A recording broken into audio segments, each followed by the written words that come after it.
Pulso Informativo, una conexión con el mundo.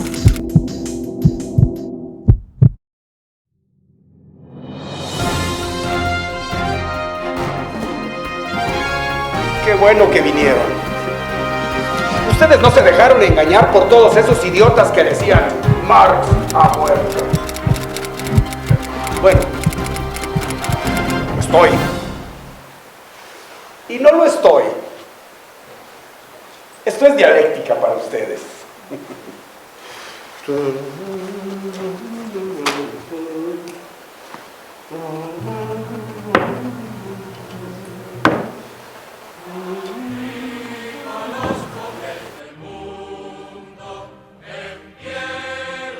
Regreso a casa al anochecer, escuchando las voces de los vendedores ambulantes que anunciaban los precios de sus baratijas, de los sobrevivientes de la guerra de Crimea, unos ciegos, otros sin piernas, mendigando por unas monedas en el aire tóxico, ¿sí?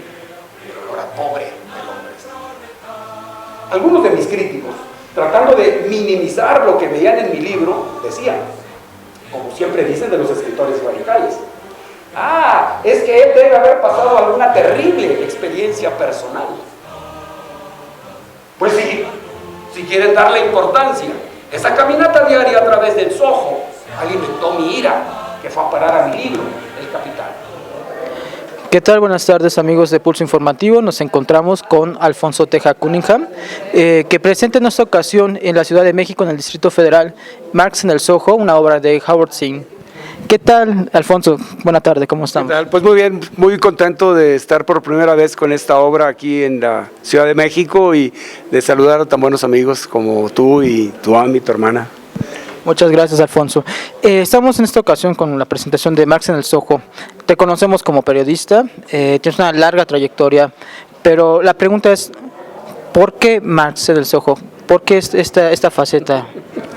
Fíjate que es muy buena pregunta. Hace aproximadamente unos 3 o 4 años yo recibí mi pensión y el periodismo en Monterrey está muy acotado, está muy limitado, ya no hay periodismo de investigación o está también muy limitado. Entonces, además de los problemas y lo mal pagado y todo eso, llega el momento en que dices tú, bueno, a ver, ¿qué voy a investigar de quién para publicar qué, en dónde y a cambio de qué? Y cuando me llega mi pensión dije, no, me voy a dedicar a otra cosa. Yo estoy tratando de terminar mi primer libro, que tiene que ver con la comunicación y estas cosas, pero como me gusta mucho el teatro y el cine y todo eso, yo le decía a mi mujer, tengo ganas de hacer un villano, me encantaría ser un malo, un asesino, un loco, algo así. Y tengo amigos en el teatro, entonces me invitaron a hacer una obra de Luis Enrique Gutiérrez Ortiz Monasterio, Legón, es uno de nuestros autores jóvenes en México más importantes.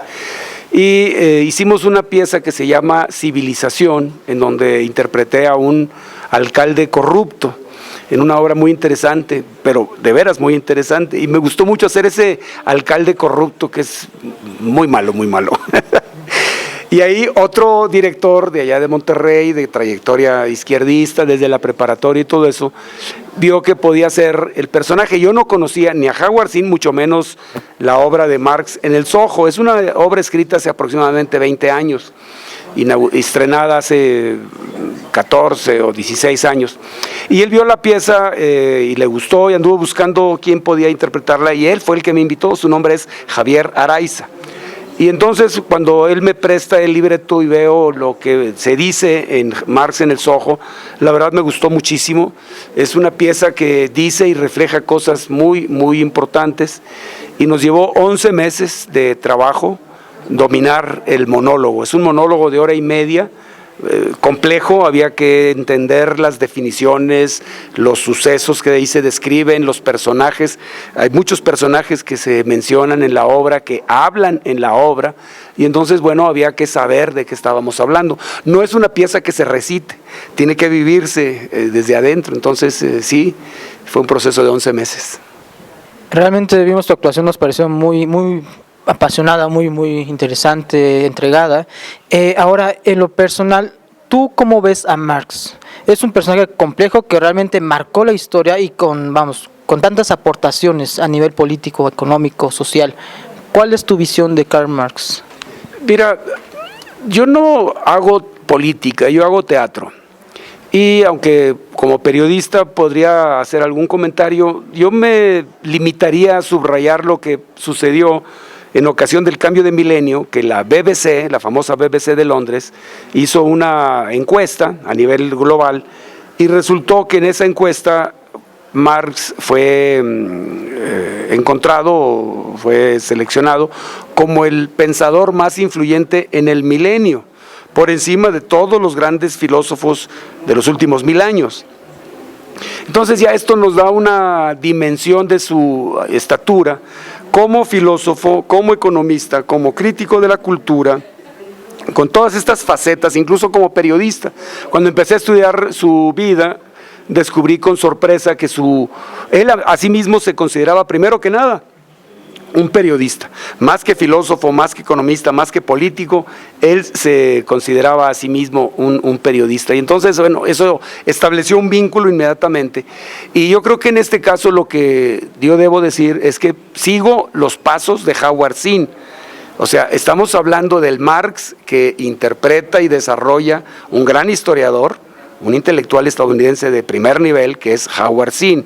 Sí, claro, para poderle dar profundidad psicológica, intelectual a Karl Marx, pues sí volví a leer el Manifiesto, leí partes del Capital, leí La miseria de la filosofía, parte de la contribución a la crítica de la economía política y otras cosas. Sobre todo hay un libro que publicó el Fondo hace unos 10 años, el Fondo de Cultura Económica, que se llama Marx o el espíritu del mundo, de Jacques Attali, un francés que formó parte de los asesores del presidente Mitterrand.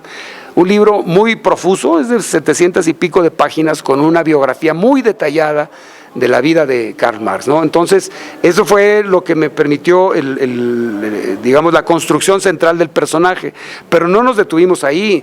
Vimos por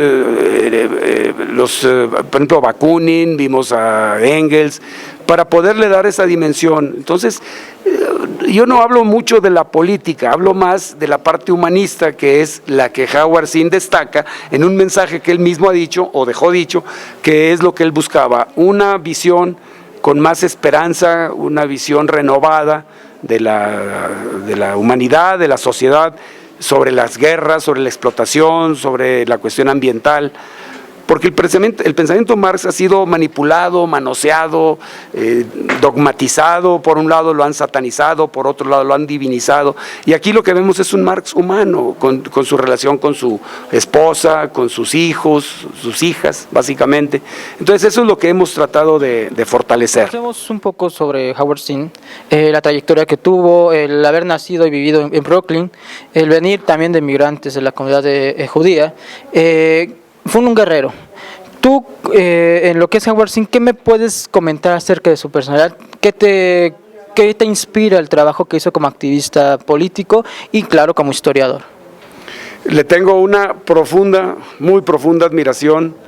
Creo que las personas que a través de su inteligencia y a través de su sensibilidad trascienden las condiciones sociopolíticas, culturales o incluso raciales en las que han crecido, esas personas que superan esas limitaciones merecen siempre el mayor de los respetos, porque vemos que con frecuencia las personas, y no hablo de Howard Zinn, hablo en general, muchas veces las personas dentro de su propia inseguridad tratamos de escondernos en nuestra identidad como un refugio, como un reducto, en lugar de abrirnos y sentir que tenemos una herencia, tenemos una identidad histórica, pero vamos abriéndonos hacia el nuevo mundo que estamos construyendo. No el nuevo mundo de Colón, no, el nuevo mundo del futuro, del siglo XXI y los que habrán de venir. Porque tenemos que, como se dice en la obra, tenemos que acabar con esas fronteras artificiales que nos hacen creer que cruzando un río, o cruzando una montaña, o cruzando un valle, somos realmente distintos, aunque cambie el color de la piel o cambie el idioma. En realidad, en esencia, no cambia la parte fundamental del ser humano. Yo recuerdo antes de la caída del muro de Berlín en 1985, el famoso Sting escribe en su disco El sueño de las tortugas azules una canción muy hermosa que se llama Los rusos también aman a sus hijos. Entonces esa canción era ya precursora, premonitoria de los tiempos que venían, porque es eso lo que tenemos que darnos cuenta. No importa si eres guatemalteco o somalí, o eres australiano o de la etnia X o la etnia Y, o si tienes el genoma XX o el XY, eso no importa. Importa la dignidad de la persona e importa fundamentalmente ese compromiso para ir más allá de todas esas limitaciones, que es lo que mencionaba yo como el motivo principal de mi admiración para Howard Zinn. ¿Conocen ustedes lo que Engels y yo escribimos sobre las prisiones? En lugar de castigar al individuo por sus crímenes, deberíamos destruir las condiciones sociales que engendran el crimen y dar a cada individuo las oportunidades que necesita en la sociedad para su pleno desarrollo. Sí, hablábamos de la dictadura del proletariado, pero no de la dictadura de un partido o de un comité central, mucho menos de un hombre. Recuerdo al presidente Lincoln cuando decía: tú no puedes engañar todo el tiempo a toda la gente. Nuestro sentido común, nuestro instinto por la decencia y por la justicia nos llevará a todos a unirnos. ¿Y qué pasará cuando esto suceda? Que los que actualmente mandan en el mundo, con todo su dinero y con todos sus ejércitos, nada podrán hacer para detenerlo. Sus sirvientes rechazarán las órdenes, sus soldados igualmente rechazarán las órdenes. No se rían, esto ya ha sucedido antes y puede volver a suceder, y en una escala más grande. Es cierto, el capitalismo ha generado verdaderos milagros en la ciencia y la tecnología. Pero está acabando su propia muerte, su propia tumba. Su voracidad, esa voracidad implacable por la ganancia, más, provoca un mundo de caos y desorden. Todo lo convierte en mercancías. Todo. Pulso Informativo, una conexión con el mundo.